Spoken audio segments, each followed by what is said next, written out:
Good morning, viewers. Welcome to Consumer Shorthand classes. Get ready. 5 seconds. Start.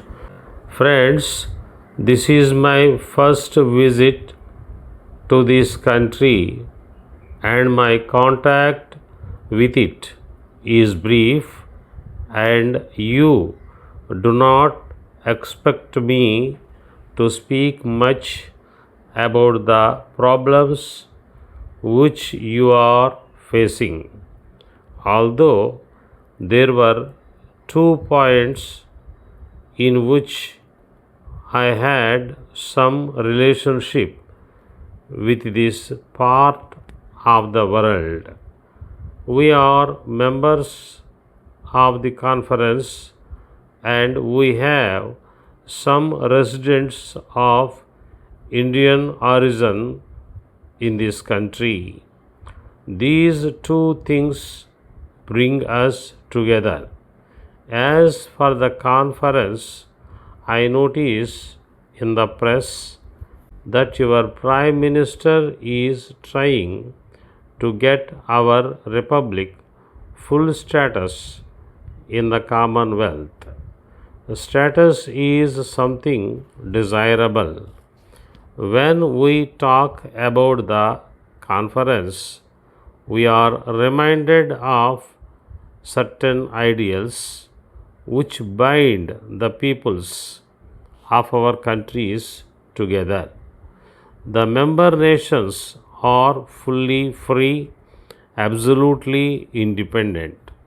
They share no allegiance, but they share loyalty to ideals. They have a common spirit of compromise, getting things adjusted by mutual discussion and agreement, equity before the law for all citizens. Some of these things are the important features which bind the different members together. No decisions are adopted in the Prime Minister's conference which restrict the liberty of action of the members, but the discussions help to bring about a better understanding. So far as the ideals of the unity are concerned, they insist on the extension of democratic principles to all peoples which belong to the conference, wherever they may be. It attempts to achieve a harmony of mind and spirit among those who belong to the conference. There may be difficulties, but the goal is clear, and without haste and without rest. It is the duty of all of us who belong to the conference to work for those great ideals. We talk about peaceful coexistence. The concept of active peaceful coexistence. It affects not merely international relations, but it also has a bearing on domestic relations, also on national problems, and if a policy of peaceful active coexistence is promoted in countries which have their own problems to face, there is no doubt that we will be able to reach the goal. But this peaceful policy requires a larger understanding, a wider imagination.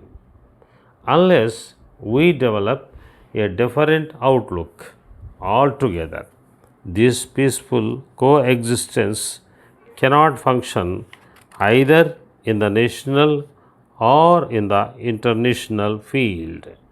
This very concept of Panchashila was enunciated 2500 years ago by the Buddha in a different way.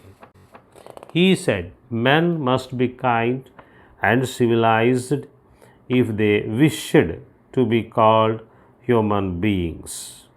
He, first of all, gave us the principle, don't injure other people, practice non-violence.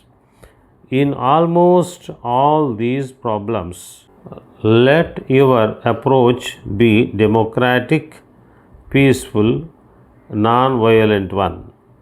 That is the first principle he spoke to us about. The second principle he told us was, do not be greedy. There is such a thing as greed of the individual or greed of the group. Greed may take different forms, individual or collective.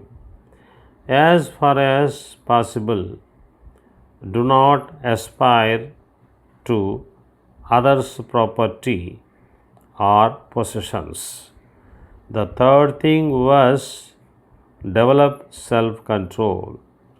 Unless we learn to govern ourselves, we will not be able to govern others. Self control is essential for every individual.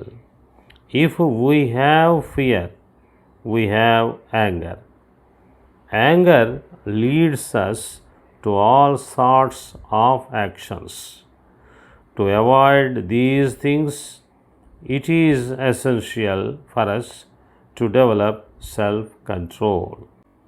To the Premier Automobiles Limited, Kingsway, Secunderabad, dear sirs, we thank you for your enquiry of yesterday's date, and we very much appreciate your interest in the various types of services rendered by us.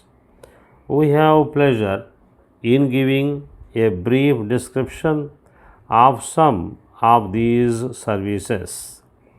Besides the usual business of receiving deposits in various accounts, namely savings, special savings, and fixed deposits, and lending money in the shape of cash, credits, overdrafts, and loans, we undertake number of agency services on behalf of our customers and depositors, like collection of their bills, dividend warrants, etc. We have also got arrangements for safe custody of valuables of our customers in suitable size lockers in underground vaults which are air conditioned.